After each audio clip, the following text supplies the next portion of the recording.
Bonjour. Donc, je vais essayer de faire une présentation très synthétique donc de mon rapport avec le replay ou le replay. Je vais le faire en deux temps. Un premier temps extrêmement rapide. Ah oui, c'est le vidéoprojecteur, c'est le CD qui va s'allumer que je vais arrêter. Donc, un premier temps très rapide, je vais vous donner juste le cadre de ma démarche. Pourquoi le patrimoine, les archives se sont imposées à moi en tant qu'artiste et comment cela s'est construit. Et c'est pas celle-là, j'ai perdu mon truc. Il est où? Ok. Et donc, je travaille sur plusieurs problématiques en fait, en tant que chorégraphe, en tant que danseur. La première, c'est les traces, la présence des afrodescendants en Occident depuis très longtemps. Mais ces dernières années, je suis resté sur le 19e et 20e siècle en danse. Pas que, mais spécialement en danse. Mais je travaille également sur les questions de circulation des danses sociales, ce qu'on appelle danse populaire. On a parlé ce matin dans le monde, mais également les rapports qu'elle peut entretenir avec la scène contemporaine et comment elle peut se transposer sur la scène contemporaine. Voilà, pour faire très court. Pourquoi ces questions me sont apparues? Bon. D'abord parce qu'il y avait une partie de moi qui n'arrivait pas à s'exprimer, sur lesquelles je ne trouvais pas de traces en tant qu'artiste, en tant que chorégraphe, en tant que danseur, qui sont des circulations. Et je constatais qu'il y avait un déficit de mémoire sur ce patrimoine-là en Occident. Il y a très très peu de sources, en fait, peu d'ouvrages qui traitent de ça. Et quand elle existe, elle est fragmentée. Elle existe de manière un peu importante en Amérique, aux États-Unis, et très très peu en Europe et notamment en France. Donc en France, je parle beaucoup de mémoire fragmentée ou de mémoire en débris. Donc il y a ou des trous de mémoire ou de l'oubli, ou voilà. Il y a aussi également la question de comment avoir des sources partagées. En gros, c'est vraiment la question de l'altérité que je pose et qui se pose à moi, et comment on peut se relayer à des altérités. Encore une fois, dans le contexte occidental. Voilà. Ensuite, donc, j'avais aussi des questions qui sont un peu liées quand même, qui sont des questions chorégraphiques. Comment écrire sur un plateau, comment écrire avec d'autres facteurs, avec d'autres éléments, comment mettre en scène la danse sur un plateau. Et donc, ça pose la question de différentes modalités d'écriture. Donc j'ai parlé de la transposition des danses sociales, la question de la diversité des écritures, mais également la question des techniques de corps, où je préfère parler de circulation corporelle. Quelle circulation corporelle c'est le lieu pour quel public? Et il y a un lien, je la fais très vite, parce que si vous voulez on en parle après, entre circulation corporelle et géographie. On ne bouge pas de telle manière en Bretagne, comme au Pays Basque, comme chez les Pygmées ou en Amérique, etc. Voilà. Ce sont des techniques de corps, mais c'est également des circulations. Donc ça met en place des chemins sensoriels, moteurs, affectifs, psychologiques très différents. Voilà. Comment ça s'est construit au fil du temps? D'abord par l'immersion. C'est vraiment les archives qui m'ont aidé.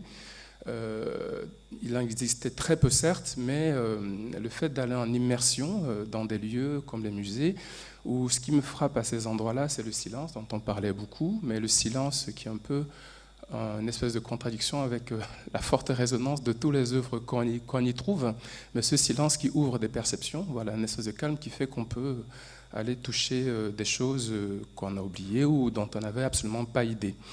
Donc voilà, j'ai ratissé large dans plusieurs pays, voilà. Ensuite, j'ai fait moi-même un travail de collecte, de recherche en rencontrant des collectionneurs, des librairies d'occasion, des places de marché, etc., etc., etc. Voilà, beaucoup de ce travail-là. Et la dernière chose qui m'apparaît extrêmement importante, c'est la rencontre physique avec ce que j'appellerais les passeurs. donc c'est-à-dire la mémoire corporelle, ce qui pose la question du patrimoine et des archives physiques et des archives immatérielles, en fait, parce qu'il y a une question vraiment d'immatérialité. On parlait beaucoup de danse qui est fugace, qui ne reste pas. En fait, ça s'inscrit dans les corps, ça reste dans les corps. Et donc, j'ai entrepris un travail de reconstruction, de répertoire, un peu, donc des pièces chorégraphiques sur l'espace théâtral occidental, mais faites par les afro-descendants depuis les années, depuis le XXe siècle, en tout cas, quand on a des traces de vidéos, ou lorsque les passeurs ou ceux qui ont traversé ces œuvres sont encore en vie. Voilà. Donc, tant pour la question du répertoire, je vous montrerai quelques vidéos. Je me suis retrouvé aux États-Unis avec des dames ou des messieurs de 80 ans, 90 ans, qui me transmettaient physiquement les œuvres qu'ils avaient dans le corps, et c'était intéressant en anglais. Et ils disaient, je vais mettre la pièce dans ton corps. Voilà, je vais inscrire la pièce. Donc il y a un dépôt comme ça dans le corps. Et il y a aussi d'autres sources, on parlait ce matin de notation. Laban, certaines œuvres ont été notées, très peu, mais certaines. Et quand je fais ce travail de reconstruction, je l'ai fait noter moi-même par des notateurs. Voilà, essentiellement la méthode Laban.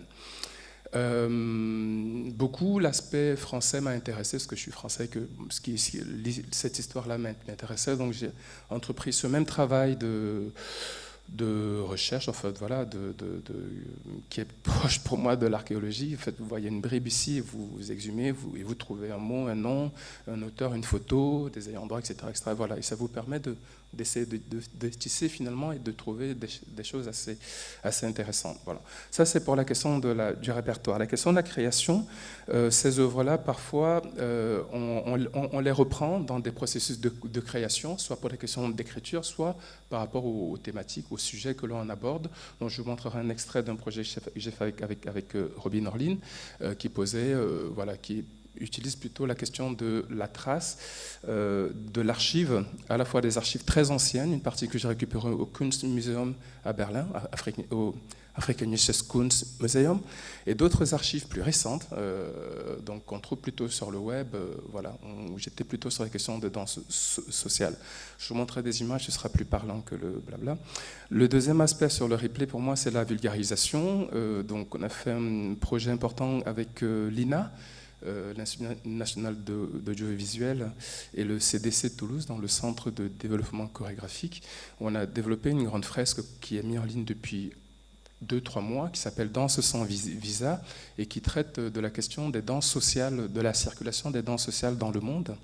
Et ce qui m'intéresse derrière, en fait, c'est le rôle, c'est le sens politique, le sens caché politique qu'il y a dans ces danses-là, en fait. Voilà, il y a toujours un lien extrêmement important avec la géopolitique dans les danses sociales. Les danses urbaines, on va dire, hip-hop, etc., ou coupé-décalé, peut-être que d'autres ne connaissent pas, mais qui est une danse urbaine qui est née à Paris en 2001, qui est née à Montreuil, exactement, et qui irrigue le monde entier. Voilà, ça aussi c'est intéressant, parce on reçoit beaucoup les danses sociales et les danses urbaines américaines, et on ne voit pas beaucoup celles qui se fabriquent en Europe.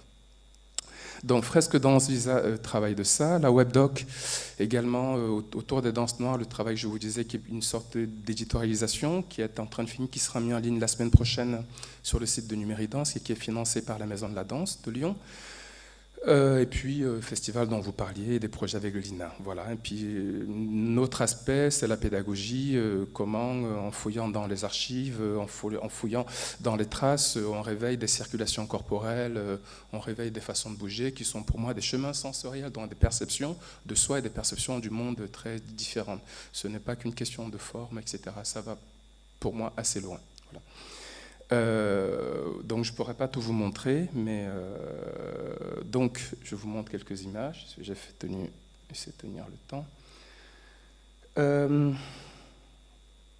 Donc ça c'est... Je vais commencer par l'INA, dans son visa. Je ne sais pas comment on agrandit ça. Je vais faire comme ça. Ça va ? Comme ça. Donc, c'est très rapide. Vous pourrez aller le consulter sur Internet, qui est une fresque qui est chronologique, qui démarre à peu près des années 60, parce que la télévision, les fonds de la télévision démarrent à peu près à ce moment-là. Donc, on n'a pas des images beaucoup plus anciennes. Il y a quand même quelques images anciennes, mais qui viennent plutôt du cinéma, mais ça coûtait très très cher en droit. Et là, admettons, on est plutôt sur le contexte français, mais c'est vraiment les entrées se font par les danses. Vous voyez là un peu une carte et une circulation dans le monde entier. Il n'y a que l'Asie qui n'a pas été traitée, le Maghreb, faute de temps et de moyens et d'argent. Le Maghreb, on avait des images, mais voilà, c'était compliqué. Donc ça circule beaucoup entre les Antilles, la Caraïbe, le zouk, le coupé-décalé, donc c'est plutôt France et Côte d'Ivoire, enfin Afrique, Europe. La valse, la salsa, le tango, le maloya, le flamenco, le haka, voilà, le crumping, les danses actuelles, le lindy hop, le pantsula, etc., etc. Voilà, on peut donner une cartographie et avec des auteurs, c'est l'éditorialiser, donner le sens que ça interroge beaucoup nos regards sur ces danses et nos hiérarchies. Parce qu'on a parfois tendance à faire des oppositions entre danse savante, danse populaire, etc. Et quand on regarde, ce n'est pas toujours des hiérarchies fondées. Voilà. En tout cas, elles peuvent être très, très discutables. Voilà. Ça, c'est pour le coupé-décalé. Donc ça, c'est un Montreux. Je vous montre l'image de l'afro-pop. Donc ça, c'est filmé par la télévision française.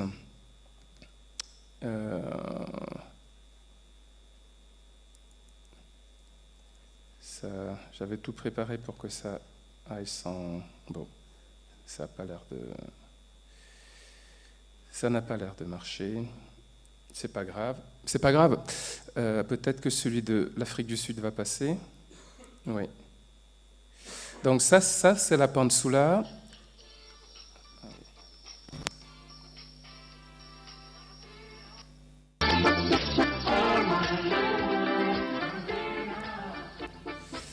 Voilà. Ce qu'il faut savoir sur les pantsula, donc ce sont des danses, bon, c'est ce qu'ils racontent en fait.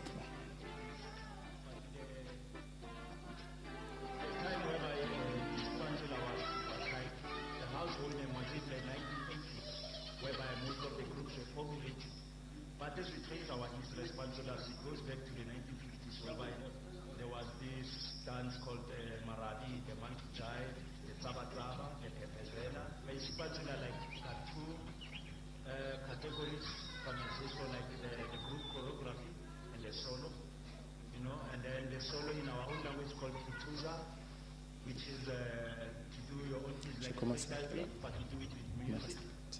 7 minutes.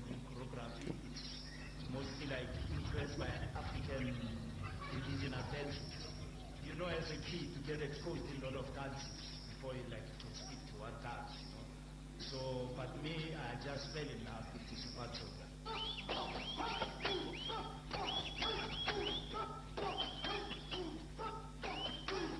And in 1994, when South Africa got its independence, I danced for Red Danger.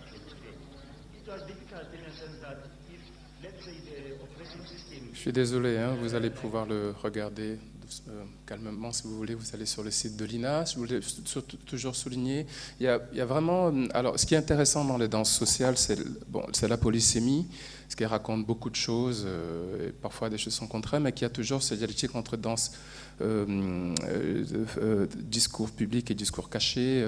Et le caché, c'est pour les gens de la communauté qui la connaissent, donc il y a parfois... Et donc ça pose toujours la question de nos regards sur ces danses et de nos clés, nos grilles de lecture et voilà, nos possibilités de réception.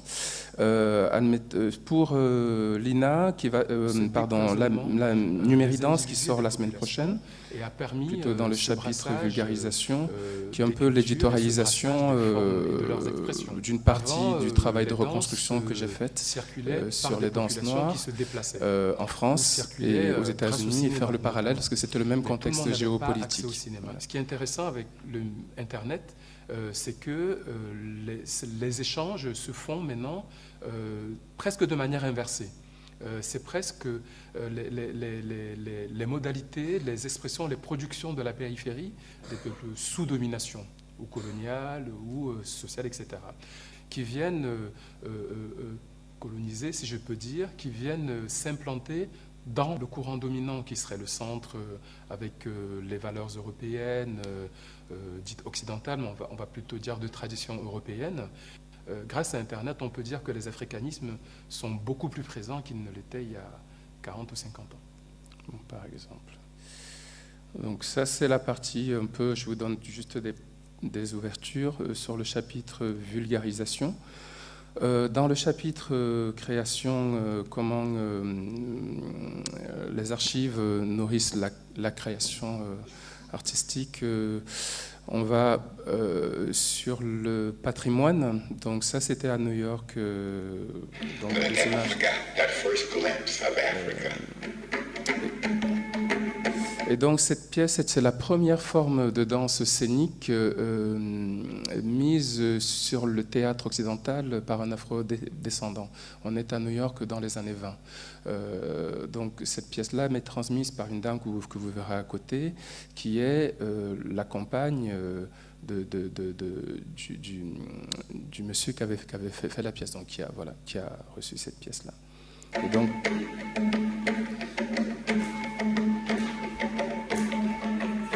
c'est Ella Moore.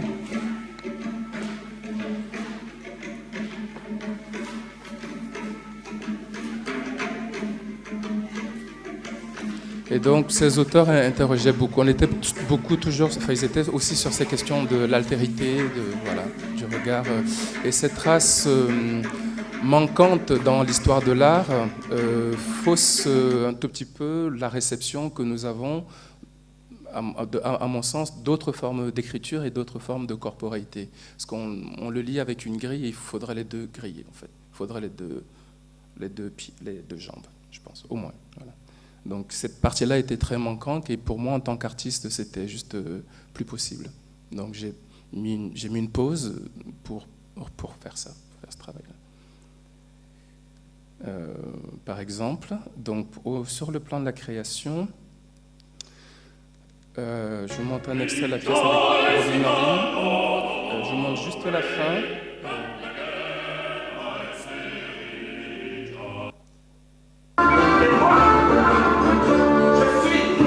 C'était un clin d'œil pour Béatrice avec le marin qui a été présenté tout à l'heure.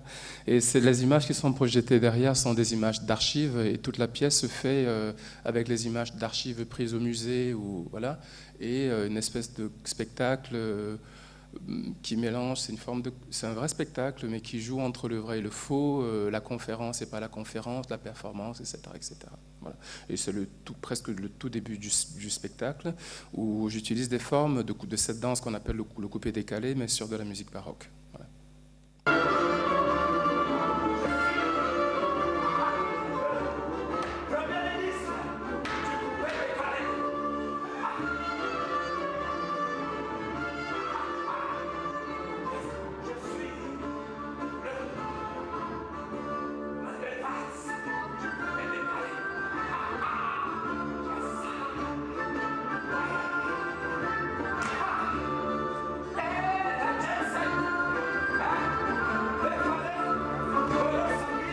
Voilà. Avec Robin, il faut toujours être extraverti et exubérant.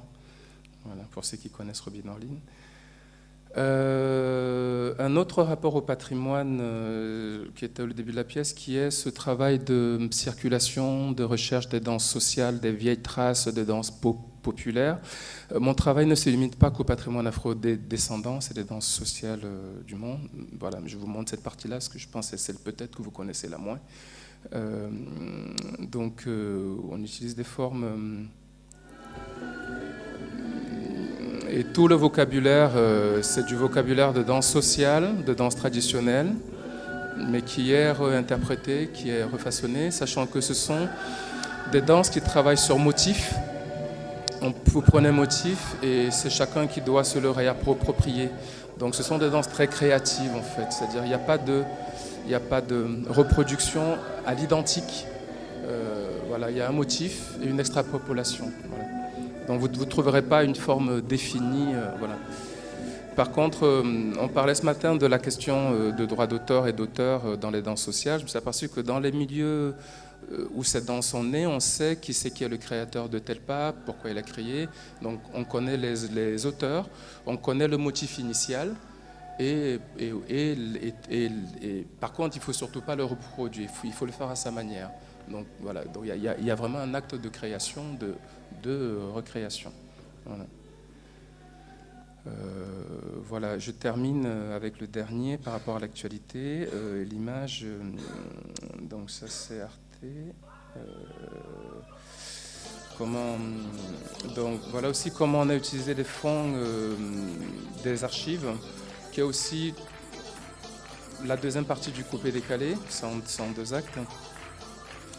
Et ce sont des images, là on questionne toujours, on est beaucoup sur cette question de légitimation territoriale. Et on a utilisé des images des années 50 où beaucoup de pays africains en fait souhaitaient rester dans la grande Union française. Et ils voulaient rester français. Et ça questionnait aussi cette question de circulation, de migration, le rapport que nous avons à la migration, à l'immigration, à la présence de certaines d'individus, voilà, dans la société. Et ça permet aussi de déconstruire le rapport que nous avons au nationalisme, voilà, l'identité nationale, etc., etc., etc. Et c'est ce que la pièce questionne. Voilà. Et ça s'est tourné au CNDC d'Angers, qui était le producteur, un des coproducteurs du spectacle. Et c'est une performance où les danseurs donnent de l'argent, du vrai argent, des vrais billets au public. On a fait pareil, c'est d'inverser les codes. Voilà, je t'ai mis le temps, gros. Voilà, merci.